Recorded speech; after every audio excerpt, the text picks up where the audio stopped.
ESIC துணை மண்டல அலுவலகம் செயல்படும் என மத்திய அரசு அறிவித்துள்ளது என்று துரை வைகோ தெரிவித்துள்ளார். திருச்சியில் இஎஸ்ஐசி துணை மண்டல அலுவலகம் செயல்படும் என்று மத்திய அரசு அறிவித்துள்ளது என எம்பி துரை வைகோ தெரிவித்தார். லட்சக்கணக்கான தொழிலாளர்களுக்கு மருத்துவ சேவை உட்பட ஒரு சமூக பாதுகாப்பை உருவாக்கும் எம்ப்ளாய் எஸ்டேட் இன்சூரன்ஸ் கார்ப்பரேஷனுக்கு சென்னையில் மண்டல அலுவலகம் உள்ளது.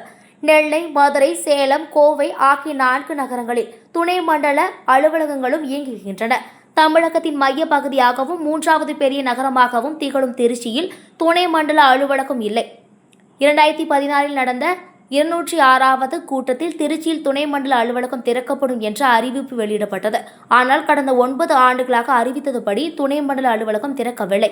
இது பற்றி சில தொழிலாளர்கள் சார்ந்த அமைப்புகள் என்னிடம் தெரிவித்தன. ஏராளமான தொழிலாளர்களும் தொழில் நிறுவனங்களும் பயனடைவர் என்பதை அறிந்து ஆகஸ்ட் 5ஆம் தேதி மத்திய தொழிலாளர் நலன் மற்றும் வேலைவாய்ப்புத்துறை அமைச்சர் மன்சுக் மாண்டியா திருச்சியில் துணை மண்டல அலுவலகம் திறக்க வேண்டும் என்று கோரிக்கை வைத்தேன். அவர் இந்த கோரிக்கையை பரிசீலிப்பதாக கூறினார். அடுத்த 7ஆம் தேதி எம்ப்ளாய்ஸ் எஸ்டேட் இன்சூரன்ஸ் கார்ப்பரேஷன் தலைமை அலுவலகத்தில் இயக்குநர் அசோக் குமார் சிங்கிடம் இதற்கான தரவுகளை கொடுத்து கோரிக்கை வைத்தேன். மேலும் 19ஆம் தேதி மத்திய இணை அமைச்சர் ஷோபாவை சந்தித்து துணை மண்டல அலுவலகத்தின் அவசியத்தை எடுத்து கூறினேன். அவரும் இந்த கோரிக்கை நிறைவேற்றப்படும் என உறுதியளித்தார். அக்டோபர் 13ஆம் தேதி இரவு சேலை துணை மண்டல அலுவலகம் பிரிக்கப்பட்டு திருச்சியில் தனியாக மண்டல துணை அலுவலகம் செயல்படும் என்ற அறிவிப்பு வந்துள்ளது. திருச்சியில் 15,000 தொழில் நிறுவனங்களும் 2.5 லட்சம் தொழிலாளர்களும் உள்ளனர். எனவே இங்குள்ள இஎஸ்ஐ மருத்துவமனை 100 படுக்கைகள் கொண்டதாக தர உயர்த்துவதற்கான நடவடிக்கை மேற்கொள்வேன். திருச்சியில் துணை மண்டல அலுவலகம் அமைப்பதால் 9 டெல்டா மாவட்டங்களிலும் இஎஸ்ஐ கிளை அலுவலகம் இயங்க வேண்டும் என்ற கோரிக்கை வைத்துள்ளேன். மேலும் கடந்த செப்டம்பர் 29ஆம் தேதி திருச்சி ரயில்வே கோட்ட மேலாளரை அவரது அலுவலகத்தில் சந்தித்து திருவெரும்பூர் மக்களின் முக்கிய கோரிக்கையான திருச்சி தாம்பரம் சிறப்பு ரயில் எண்கள் 0619006191 திருவெரும்பூரில் நின்று செல்ல வேண்டும் என்ற கோரிக்கை கடிதம் கொடுத்தேன். இதனை பரிந்துரை செய்து தென்னக ரயில்வே பொது மேலாளருக்கு கடிதம் அனுப்பிய அவர் விரைவில் நடைமுறைக்கு வரும் என்று நம்பிக்கை தெரிவித்தார். இதற்கு இன்று உத்தரவை பொது மேலாளர் வெளியிட்டுள்ளார். அதன்படி நாளையில் இருந்து திருச்சி சென்னை சிறப்பு ரயில்வே திருவெரும்பூர் ரயில் நிலையத்தில் நின்று செல்லும். திருச்சிக்கு பிரத்யேகமாக ரயில்கள் இயங்குவதில்தான் அதிக கவனம் செலுத்தி வருகிறேன். பிஹெச்இஎல் நிறுவனத்தை பொறுத்தவரை 10 ஆண்டுகளுக்கான 1 லட்சம் கோடிக்கு ஆர்டர் வைத்துள்ளனர். பிஹெச்இஎல் சார்ந்த நிறுவனங்கள் மூலப்பொருட்களை வட மாவட்டங்களில் இருந்து வரவழைத்து பொருட்களை உற்பத்தி செய்து அனுப்புவதால் போக்குவரத்து செலவு அதிகரிக்கிறது. அதனால் பிஹெச்இஎல் சார்ந்த நிறுவனங்கள் நல்ல நிலையில் இல்லை. இன்றைய சூழ்நிலையில் அவர்களின் பிரச்சினைக்கு தீர்வு காண முடியாத நிலை உள்ளது. இருப்பினும் சிறு தொழில் நிறுவனங்களை பாதுகாக்க முயற்சி செய்வேன் என தெரிவித்தார். மறுபடியும் 7ஆம் தேதி பஞ்ச்பவனில் உள்ள இஎஸ்ஐ கார்ப்பரேஷனுடைய தலைமை அலுவலகத்திற்கு சென்று இஎஸ்ஐ கார்ப்பரேஷனுடைய இயக்குனர் டைரக்டர் திரு அசோக் குமார் சிங் அவர்களை சந்தித்து அவர்களிடம் இதுக்குண்டான தரவுகளை வழங்கி இதை கண்டிப்பாக திருச்சியில் இதை இயக்கிட வேண்டும் என்று நான் சொன்னேன். அதற்கு பின்பு 19ஆம் தேதி ஒன்றிய தொழிலாளர் நலன் மற்றும் வேலைவாய்ப்புத்துறை இணையமைச்சர் திரு ஷோபா அம்மையார் அவர்களை நேரில் அங்கே டெல்லியில் அவர்கள் அலுவலகத்தில் சந்தித்து இது குறித்து நான் விவாதித்தேன். அமைச்சரிடமும் இயக்குநரிடம் கொடுத்த அந்த மனுக்களை அவரிடம் வழங்கி இதன் அவசியத்தை நான் சொன்னேன். அவரும் கண்டிப்பாக இது நிறைவேற்றப்பட வேண்டிய கோரிக்கை நிறைவேற்றப்படும் என்று வாக்குறுதி அளித்தார்.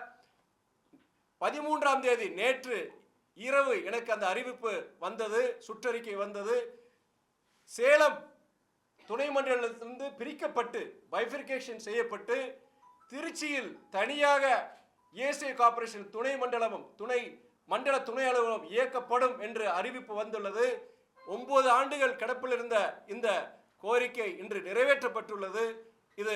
இது மிகவும் எனக்கு மட்டும் இது திருச்சியில் உள்ள தொழில் நிறுவனங்கள் லட்சக்கணக்கான தொழிலாளர்கள் மட்டும் கிடையாது, எனக்கு நாடாளுமன்ற உறுப்பினராக எனக்கு மற்றற்ற மகிழ்ச்சியை அளிக்கின்றது இந்த ஒரு செய்தி.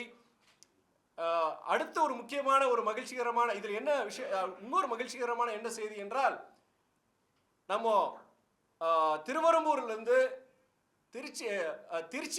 திருச்சியிலிருந்து தாம்பரம்புக்கு இடையே இயக்கப்படும் சிறப்பு ரயில் அது திருவெரும்பூர் ரயில் நிலையத்தில் நிறுத்த வேண்டும் என்ற ஒரு கோரிக்கையை நான் ரயில்வே துறை கோட்ட மேலாளருக்கு டிஆர்எம் அவர்களுக்கு நான் கோரிக்கையை வைத்தேன். அந்த கோரிக்கையை நான் சில நாட்களுக்கு முன்பு அவரிடம் மறுபடியும் அலைபேசியில் அழைத்து இதை நினைவு கூர்ந்தேன். அப்போது அவர் சொன்னார், இது பொது மேலாளர் ஜிஎம் ஆஃபீஸ்க்கு அனுப்பிச்சிட்டாங்க, இது வந்து ஓகே ஆயிரும், நீங்கள் கவலைப்படாதீங்க சொன்னார். நேற்று நடந்த மாவட்ட ஆட்சியர் அலுவலகத்தில் நடந்த டிஷா கூட்டத்திலையும் நான் இந்த அறிவிப்பு வரும், இது ஒரு மகிழ்ச்சியான ஒரு அறிவிப்பு விரைவில் வரும் சொல்லியிருந்தேன். இன்று காலை டிஆர்எம் அலுவலகத்தில் எனக்கு சுற்றறிக்கை வந்திருக்கு. நாளை முதல் திருச்சியிலிருந்து தாம்பரம் வரை செல்லும் அந்த சிறப்பு ரயில் இனி வாரத்தில் 5 நாட்கள் இயக்கப்படுகின்றது. 5 நாட்களும் திருவெரும்பூர் ரயில் நிலையத்தில் அந்த சிறப்பு ரயில் நின்று செல்லும் என்ற அறிவிப்பையும் 2 மகிழ்ச்சிகரமான அறிவிப்புகளை இன்று நான் திருச்சி என்னுடைய தொகுதி மக்களுக்கு நான் தெரிவிக்க விரும்புகின்றேன். நான் இந்த ஒரு வருஷத்துல என்னால் முடிஞ்ச வரைக்கும் என் சக்திக்கு மீறி நான் செயல்பட்டிருக்கேன். நான் இந்த 2 செய்தியை இன்னைக்கு சொல்றது எனக்கு ரொம்ப சந்தோஷம். எனக்கு கேள்வி இது சம்பந்தமா தயவுசெய்து கேள்விகளுங்க. இன்னைக்கு ஒரு நாள் கசப்பான அரசியல் செய்திகள் வேண்டாம், இனிப்பான மக்கள் சேவை குறித்து ஏதாவது நீங்க இந்த விஷயமா இந்த 2 விஷயத்தை பத்தி ஏதாவது சொல்லுங்க. இதுல என்ன பெனிஃபிட்ஸ் இல்ல, இதுல ஏதாவது நீங்க உங்களுக்கு ஏதாவது இதுல சந்தேகங்கள் இருந்துச்சுன்னா சொல்லுங்க, நான் பேசுறேன். நான் இது நல்லவேளை நீங்க ஞாபகப்படுத்தினீங்க. நான் ஒன்றிய அமைச்சர் சரி இணையமைச்சரும் அந்த டைரக்டர் அவங்களையும் சந்திக்கும் பொழுது இஎஸ்ஐ பொறுத்த வரைக்கும் இங்க மண்டல துணை அலுவலகம் மாத்திரம் கிடையாது, அது ஒரு கோரிக்கையும் கொடுத்திருந்தேன். 2வது ஒரு முக்கியமான கோரிக்கை என்னன்னா, இங்க ஏற்கனவே 50 பெட் ஹாஸ்பிட்டல் இருக்கு, இஎஸ்ஐ ஹாஸ்பிட்டல் இருக்கு, அதை 100 பெட் ஹாஸ்பிட்டலை அப்கிரேட் பண்ணுங்கிற அந்த ஒரு முக்கியமான கோரிக்கையை கொடுத்திருந்தேன்னா அதையும் பரிசீலிக்கணும்னு சொன்னாரு. அதுல ஒரே ஒரு கண்டிஷன் என்ன சொல்லியிருந்தாங்கன்னா, அவங்க வந்து என்னன்னா மினிமம் 70% அதாவது பெட் ஆக்குபென்சி இருக்கணும் அப்படின்னு சொல்லியிருந்தாங்க. அப்போ நான் அங்கேயே அந்த தரவுகளை வச்சு விவாதிக்கும் பொழுது கடந்த 3 மாதங்களாக அந்த இது சாட்டிஸ்ஃபை ஆகுதுங்க. ஆனால் கடந்த ஒரு 3 இயர்ஸ்க்கு அந்த இது சாட்டிஸ்ஃபை ஆகுன்னு சொன்னாங்க. நான் இருந்தபோது நான் என்ன சொல்லியிருந்தேன்னா, இருக்கிற வசதிகள் பத்தாமல் இருக்கலாம், சில ஃபெசிலிட்டிஸோடைய நீங்கள் இன்ஃப்ராஸ்ட்ரக்சர் ஃபெசிலிட்டிஸ் நீங்கள் கூட்டினீங்கன்னா பண்ணீங்கன்னா கண்டிப்பாக 70 இல்லை 90% ஆக்குபென்சி வந்து உங்களுக்கு திருச்சி இஎஸ்ஐ ஹாஸ்பிட்டலில் கிடைக்கும். அதனால் தயவுசெய்து அந்த 50 பெட் ஹாஸ்பிட்டலில் 100 பெட் ஹாஸ்பிட்டலில் நீங்கள் அப்கிரேட் பண்ணுங்கன்னு சொல்லிட்டு திருச்சி பொறுத்த வரைக்கும் கிட்டத்தட்ட இங்கே 2.5 லட்சம் தொழிலாளர்கள் அங்க இருக்கிறாங்க. இதனால பயனாளிகள் குடும்ப நபர்களே சேர்த்து கிட்டத்தட்ட 10 லட்சத்துக்கு மேற்பட்ட பயனாளிகள் இருக்கிறாங்க. கிட்டத்தட்ட 15,000 தொழில் நிறுவனங்கள் இருக்கிறாங்க. இதுல ஒரு முக்கியமான இன்னொரு விஷயம் என்னன்னா, இங்க திருச்சி மாத்திரம் கிடையாது, மத்திய மாவட்டங்கள் குறிப்பா டெல்டா மாவட்டங்கள் கிட்டத்தட்ட ஒரு 8-9 மாவட்டங்கள்லயும் இந்த பிரான்ச் ஆபீசஸ் வந்து உங்க இஎஸ்சியோட பிரான்ச் ஆபீஸ் இயங்கிட்டு இருக்கணும். அதுவும் இயங்காம இருக்கு. இப்போ இந்த மண்டல துணை அலுவலகம் எஸ்ஆர்ஓ இங்க சப் ரீஜனல் ஆஃபீஸ் இங்க ஏசி ஆஃபீஸ் இங்க திருச்சியில் வர்றதுனால அந்த பிரான்ச் ஆஃபீஸை இமீடியட்டாக அவங்க ஓப்பன் பண்ணுறதுக்கு உண்டான வாய்ப்புகளும் இன்னைக்கு நிறைய 100% இருக்கிறதுனால இது வந்து உங்களுக்கு அடுத்த இது என்னன்னா, இந்த 100 பெட் ஹாஸ்பிட்டலுக்கு உண்டான முயற்சி அடுத்து நான் எடுப்பேன். நான் எனக்கு என்ன இதே இடம் கிடைச்சிருச்சு, SRO sub regional office ESI இங்கே கிடைக்கும் பொழுது அடுத்து இந்த 100 பெட் ஹாஸ்பிட்டல் போடுறது கண்டிப்பாக நான் அதை நிறைவேற்றி தருவேங்கிற அந்த நம்பிக்கை எனக்கு இருக்கு. எனக்கு அதாவது என்னன்னா, உங்களுக்கு மெயினாக வந்து என்னன்னா இஎஸ்ஐ பொறுத்த வரைக்கும் அந்த சாதாரண தொழிலாளிகளுக்கு பயன்பெறும். இது ஓரளவு உங்களுக்கு அப்பர் மிடில் கிளாஸ் வேற மாதிரி சுய தொழில் செஞ்சுருக்கலாம் கிடையாது. சாதாரண தொழில் இதில் தனியார் தொழிற்சாலைகள்லையும் சரி, நீங்கள் பப்ளிக் செக்டர் உங்களுக்கு அந்த பொது நிறுவனங்களையும் வேலை பார்க்குற தொழிலாளர்கள் பொறுத்த வரைக்கும் அவங்களுக்கு ஏதாவது ஏதாவது மெடிக்கல் அசிஸ்டன்ஸ் வேணும், மருத்துவ சிகிச்சை வேணும்னா இங்கே இருக்கிற இஎஸ்ஐ ஹாஸ்பிட்டல் வழி ஃப்ரீ ட்ரீட்மெண்ட், எல்லாமே ஃப்ரீ ட்ரீட்மெண்ட், மருந்து எல்லாமே ஃப்ரீ தான் அவங்களுக்கு, அதை அவங்க அவைல் பண்ணிக்கலாம். அதே வேளையில் அவங்களுக்கு வேலைக்கு இப்போ ஒரு விபத்து, அவங்க தொழிற்சாலையில் ஏதோ ஒரு விபத்து நடக்குது, இல்லை ஒரு சாலை விபத்து ஏதோ ஒரு விபத்து நடக்குது, இல்லை அவங்களுக்கு ஏதோ ஒரு லாங் டியூரேஷனில் அவங்களுக்கு ஏதோ ஒரு சிக்கு அவங்க உடம்பு சரியில்லைன்னு வச்சுக்கோங்க, ஒரு வாரமோ ஒரு 10 நாளோ இல்லை ஒரு மாதம் வச்சுக்கோங்க, அந்த 30 நாட்களுக்கு உண்டான அந்த சம்பளம் உங்களுக்கு கிடைக்காம இருக்கலாம். அதுக்குண்டான காம்பன்சேஷனை பொறுத்த வரைக்கும் உங்களுக்கு இந்த இஎஸ்ஐ இது மூலியமா கிடைக்கிறதுக்கு வாய்ப்புகள் இருக்கு. அதனால தான் நான் சொன்னேன், மருத்துவ சிகிச்சை மாத்திரம் கிடையாது, ஒரு சமூக பாதுகாப்பை வழங்குகிற ஒரு அமைப்பு தான் இந்த இஎஸ்ஐ கார்பரேஷன். இது வந்து என்னன்னா, இது இனியும் நம்ம நல்லா இந்த இன்ஃபேக்ட் இந்த 50 பெட் ஹாஸ்பிட்டல் வந்து 100 பெட் ஹாஸ்பிட்டல் அப்கிரேட் ஆகும்போது வச்சுக்கோங்க, நிறைய ஃபெசிலிட்டிஸ் வரும் உங்களுக்கு. இன்ஃபேக்ட் அது வந்து நமக்கு ரொம்ப பயனுள்ளதாக இருக்கிறோம். அதனால் இன்ஃபேக்ட் அதோட எதெல்லாம் டீட்டெயில்ஸ் நான் படித்து பார்த்தேன். நான் அமைச்சர் இரண்டு அமைச்சர்கிட்டே சரி, அந்த இயக்குனர் ஏசியோட இயக்குனர்கிட்டே நான் ரொம்ப நேரம் பேசியிருந்தேன். திருச்சி எவ்வளோ முக்கியமானது, இங்கே பார்த்தீங்கன்னா பப்ளிக் செக்டர் யூனிட்ஸ் நிறைய இருக்குது உங்களுக்கு. நீங்கள் பிஹெச்ஏல இருக்கட்டும், ஹெச்ஏபிபியாக இருக்கட்டும், இல்லை உங்களுக்கு ஆர்டினன்ஸ் ஃபேக்ட்ரியாக இருக்கட்டும், அது இல்லாமல் உங்களுக்கே தெரியும் தனியார் தொழிற்சாலை நிறைய இருக்குது. இப்படி இருக்கும்போது இவ்வளோ ஒரு தொழிற்சாலைகள் கிட்டத்தட்ட ஒரு நான் ஏற்கனவே சொன்ன மாதிரி பயனாளிகளே கிட்டத்தட்ட 15,000-20,000 பேருக்கு மேலே இருப்பாங்க. அப்படி இருக்கும் பொழுது இது கண்டிப்பாக இங்கே வந்து இது அவசியம். 100 பெட் ஹாஸ்பிட்டலும் சரி, இங்கே இருக்கிற இஎஸ்ஐயுடைய சப் ரீஜனல் ஆஃபீஸும் சரி, இங்கே வர வேண்டியது என்னுடைய முக்கியமான ஒரு கோரிக்கைகள் இருந்தது. 2009 ஒரு ஸ்கீம் போட்டாங்க. அப்போ மதிமுக எம்பி எல் கணேசன் இருந்தார். ஒரு ரிங் ரோடு, இதில் ஆஃப் ரிங் ரோடு தான் இப்போ ஒர்க் முடிஞ்சிருக்கு. இந்த பஞ்சப்பூர் டு கரூர் செக்டார் வந்து என்ன ஸ்டேஜ்னே தெரியல. நீங்களும் பல முறை முயற்சி பண்ணதா சொல்லியிருக்கீங்க. அது வருமா வராதாங்கிற சந்தேகம் ஒரு ஏன்னு கேட்டால், இப்போ மாநில அரசு வந்து தனியாக அது பக்கத்துலேயே ஸ்டேட் கவர்மெண்ட் மாநகராட்சி தனியாக ஒரு ரோடு போடுறாங்க. ஸோ இதில் அது நேற்று டிஷா மீட்டிங்கில், இன்ஃபேக்ட் அது ப்ரெஸ் மீட்டிங்கில் நான் பேசியிருக்கணும். நான் இப்போ நான் உங்களுக்கு கிளாரிஃபை பண்ணிடுறேன். நீங்கள் சொன்னது 100க்கு 100 உண்மையான ஒரு விஷயந்தான். கிட்டத்தட்ட ஒரு நானே அந்த நகாயிலேருந்து அவர் பிடி கிட்ட நான் சொல்லும்போது, இது இந்த அதாவது நம்ம துவாக்குள்ளேருந்து பஞ்சப்பூர் வரைக்கும் வந்து அது கிட்டத்தட்ட முடிஞ்சு இப்போ வந்து பஞ்சப்பூர் பஸ் ஸ்டாண்டும் இன்றைக்கி செயல்பாட்டுக்கு வந்துச்சு. அந்த ரோடெல்லாம் எனக்கு இது இருக்குது. ஆனால் பஞ்சப்பூர்லேருந்து ஜிஆர்புரம் வரைக்கும் வர்றது எந்த ஒர்க்கும் கிடையாது, எதுவுமே நடக்கலை. அவங்களுடைய அந்த ஸ்டேட்டஸ் ரிப்போர்ட் நாங்கள் வாங்குறோங்க, ஒவ்வொரு டிஷா மீட்டிங்கில் வாங்குறோம். நான் சொன்னேன் லாஸ்ட் 1 இயராகவே இது அதே பேஜ் தான் நான் பார்க்குறேன், நான் எந்த வித இம்ப்ரூவ்மெண்ட் இல்லைன்னு சொன்னேன். அப்போ அவங்க சொன்னாங்க, இல்லை சார் நாங்கள் எல்லாமே அந்த அந்த ரூட் மேப்லாம் நாங்கள் போட்டுருந்தாங்க, சில சேலஞ்சஸ் தான் ரூட் மேப்பெல்லாம் போட்டுட்டு அடுத்து நாங்கள் டிபிஆருக்கு ரிப்போர்ட் தயாராகிட்டு இருக்குன்னு சொன்னாங்க. அப்போ கூட மாவட்ட ஆட்சியர் என்ன சொன்னார்னா, தயவுசெய்து நீங்கள் டிபிஆர் ரிப்போர்ட் தயார் பண்ணுறதுக்கு முன்னாடி என்கிட்டே நீங்கள் கலந்து ஆலோசிக்கணும், ஏன்னா முக்கியமான சில இஷ்யூஸ்லாம் நாங்கள் இது பண்ணுவோம், நீங்கள் ரெடி பண்ணிவிட்டு அதுக்கப்புறம் இதுதான் சார் ரூட்னு சொல்லி நாங்கள் இது பண்ண முடியாது. ஆனால் அதையும் சொல்லியிருந்தா அது கண்டிப்பாக அந்த பிடி அதுக்கு வந்து ஆவணம் செய்கிறதா சொல்லியிருந்தாரு. கண்டிப்பாக அந்த அந்த நீங்கள் சொல்கிற மாதிரி பஞ்சப்பூர்லேருந்து ஜிஆர்புரம் உண்டான அந்த ரோடு சாலைக்கு உண்டான பணிகள் வந்து நாங்கள் விரைவில் நாங்கள் செயல்படுத்துகிறோம்னு சொல்லியிருக்காங்க. அட்லீஸ்ட் இப்போனாச்சும் அவங்க சொல்லியிருக்கிறாங்க, டிபிஆர் ஸ்டேஜுக்கு நாங்கள் வந்துட்டோம்னு சொல்லியிருக்கிறாங்க அவங்க. Sir, you've been asking for this Trichy to Tirupati Express. Exactly. Any update on that? See, We are happy that the train is stopping at Tiruvurambur. Yeah. But you had forcefully argued. Yeah, in fact, for the past 10-15 years, a lot of demands have not been met. A lot of infrastructure issues have to be addressed here in Trichy. You know, there have been 15 instances. There are some 20-year demands also. But imagine me, I've just done a year alone, and for me to probably fulfill all these demands, pending demands which have been held for nearly 10-15 years, I'm trying to do one at a time. But the railway minister, he has promised, Mr. Ashwini Vaishnav, he has graciously, he has promised me, saying that this, I asked for nearly around 4-5 trains, of which he said, you asked me one, I will, and I recommended Tirupati based on popular request. He has, in fact, recently I reminded him, he said, definitely it is in the pipeline, we will definitely take care of it, not to worry about it. இங்கிருந்து கிளம்பி போய் அங்கே போகணும் sir. இது வயா போகுது. இல்லை, அது என்னன்னா, இதனால தான் நான் சொன்னேன். அதனால என்ன சொன்னேன்னா, அவர்கிட்ட I want an exclusive Trichy to Tirupati நான் சொல்லியிருக்கிறேன். பிகாஸ் ஆல்ரெடி நம்ம ஏற்கனவே திருச்சியிலேருந்து எக்ஸ்க்ளூசிவ் அந்த ட்ரெயின் பல ட்ரெயினை வந்து இழுத்து விட்டுட்டாங்க. இப்போவே எனக்கு என்னன்னா, நான் அமைச்சரை பார்க்க போகும்போது என்கிட்ட சில எம்பி சொல்லுவாங்க, எங்கள் ஊருக்கு கொஞ்சம் நீட்டிப்பு விட்டுறீங்களே சொல்லுவாங்க. நான் நீட்டிப்பு சந்தோஷம் தான், ஆனால் எங்கள் ஊருக்கு என்ன நிறைய திருச்சிக்குன்னு நிறைய இருந்த ட்ரெயின் இப்போ இல்லாமல் போயிடுச்சு. எல்லா ட்ரெயினும் பொறுத்த வரைக்கும் திருச்சிக்கு வரும்போதே உங்களுக்கு 70% 80% உங்களுக்கு எல்லாமே டிக்கெட்ஸ் சோல்ட் அவுட் ஆயிடுது. இங்கே இருக்கிற ஜனங்களுக்கு பாதி பேருக்கு ஃபெஸ்டிவ் சீசனில் முக்கியமானதில் கிடைக்க மாட்டேங்க. தயவுசெய்து நீங்கள் தப்பாக நினச்சிக்குவாதீங்க, நீங்கள் செப்பரேட்டாக ரெப்ரஸன்டேஷன் கொடுங்கன்னு சொல்லி நான் சொல்லியிருக்கிறேன் நான். ஸோ எனக்கு என்ன எக்ஸ்க்ளூசிவ் திருச்சி ட்ரெயின்ஸ் கொண்டு வரது என்னது, அதில் திருப்பதி வந்து டெஃபினெட்லி இட்ஸ் இந்த பைப்லைன்.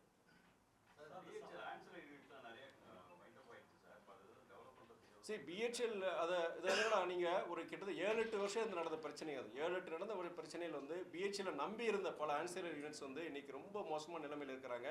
பட் பிஹெச்எல் பொறுத்த வரைக்கும் என்னன்னா, இன்னைக்கு கிட்டத்தட்ட 1 லட்சம் கோடிக்கு ஆர்டர்ஸ் வச்சிருக்கிறாங்க. அவங்க என்ன பிரச்சனையும் கிடையாது, அடுத்து 10 வருஷத்துக்கு அவங்களுக்கு இடைவிடாமல் ஓட்டுறதுக்கு அவங்களுக்கு ஆர்டர்ஸ் வச்சிருக்காங்க. ஆனால் அவங்க நம்பி இருந்த அந்த அந்த யூனிட்ஸுக்கெல்லாம் ரொம்ப சிக்கல் இருக்கிறாங்க. நிறைய பேருக்கு என்ன சொல்கிறாங்கன்னா, இப்போ அவங்க ரா மெட்டீரியல் இப்போ பிஹெச்எலுக்கு கொடுக்குற ஆர்டர்ஸ்க்கு சில மெட்டீரியல்ஸ் தயாரிக்கணும் இல்லையா, அதுக்கு உண்டான அந்த ரா மெட்டீரியல் ஸ்டீல் பொறுத்த வரைக்கும் இங்கே லோக்கலில் சேலில் இங்கே சேலம்லேருந்து கிடைக்கிறது இல்லையா, அது அவங்க நார்த்துலேருந்து வர வேண்டியது இருக்கா. நார்த்துலேருந்து அந்த ரா மெட்டீரியல் வரவழைச்சி அதை இங்கே தயார் பண்ணி மறுபடியும் நார்த்துக்கு அனுப்பும்போது லாஜிஸ்டிக் டிரான்ஸ்போர்ட் காஸ்ட் ஜாஸ்தியாக இருக்கிறதுனால அவங்களுக்கு வந்து கம்பீட் பண்ண முடியல அப்படின்னு சொல்லி ஒரு மிகப்பெரிய அவங்களுடைய வேதனையை என்கிட்ட தெரிவிச்சிருந்தாங்க. அதுக்கு ஏதாவது கன்செஷன் கிடைக்குமான்னு சொல்லியிருந்தாங்க. எங்களுக்கு இந்த டிரான்ஸ்போர்ட் இது பண்ணுறது மீட் அவுட் பண்ணுறதுக்கு எங்களுக்கு ஏதாவது பண்ண முடியாதுன்னு சொன்னாங்க. அது இன்னைக்கு இருக்கிற மார்க்கெட் சுச்சுவேஷன் அது பண்ண முடியாதுன்னு சொல்லியிருந்தேன். இருந்தாலும் என்னுடைய நான் முயற்சி பண்ணுறேன்னு தான் சொல்லியிருந்தேன். நான் உண்மையிலே நீங்கள் ஒத்துக்கிறேன். நான் பிஹெச்எல் நல்லா இருந்தாலும் பிஹெச்எல் சார்ந்த எல்லா நிறுவனங்களும் நல்லா இருக்காங்களும் கிடையாது. அவர் ரொம்ப சங்கடப்பட்டு தான் இருக்கிறாங்க.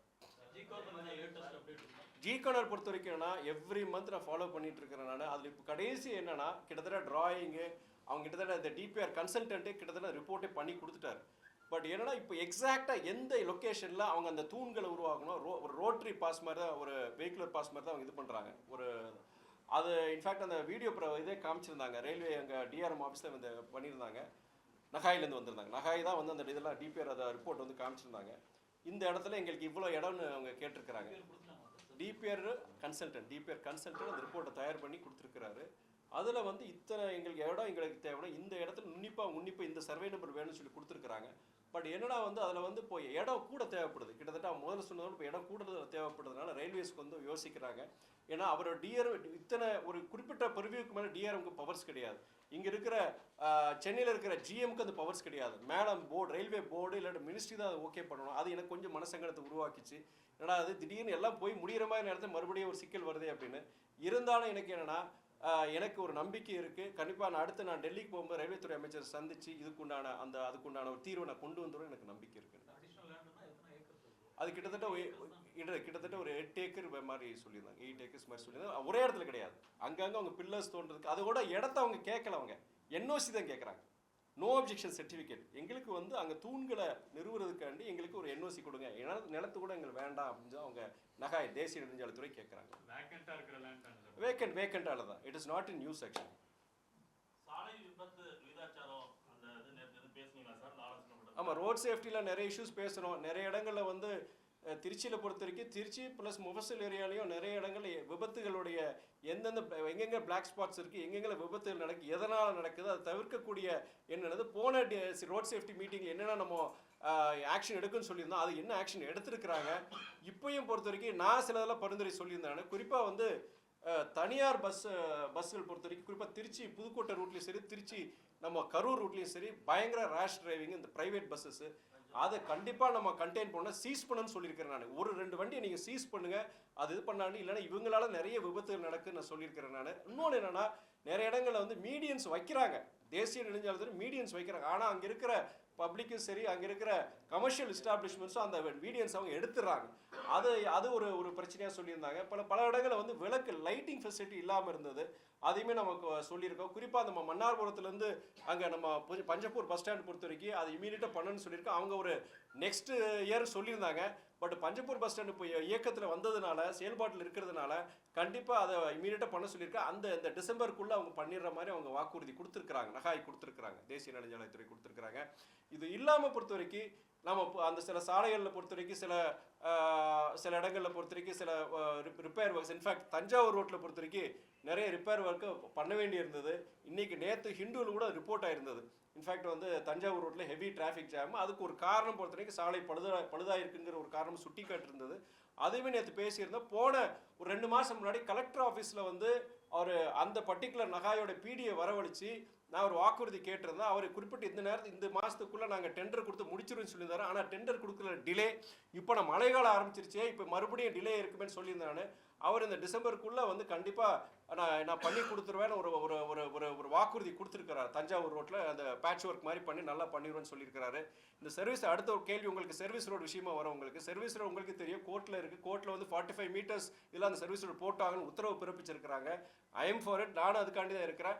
என்னுடைய கடமைக்கு என்ன சொன்னாங்கன்னா, இப்போ என்னன்னா அந்த 45 மீட்டர்ஸ் ஏன் பண்ண முடியல ஒரே சுச்சுவேஷனாக உங்களுக்கு அந்த நிதி பற்றாக்குறைங்கிறது தான் கிட்டத்தட்ட 618 கோடி தேவைப்படுது.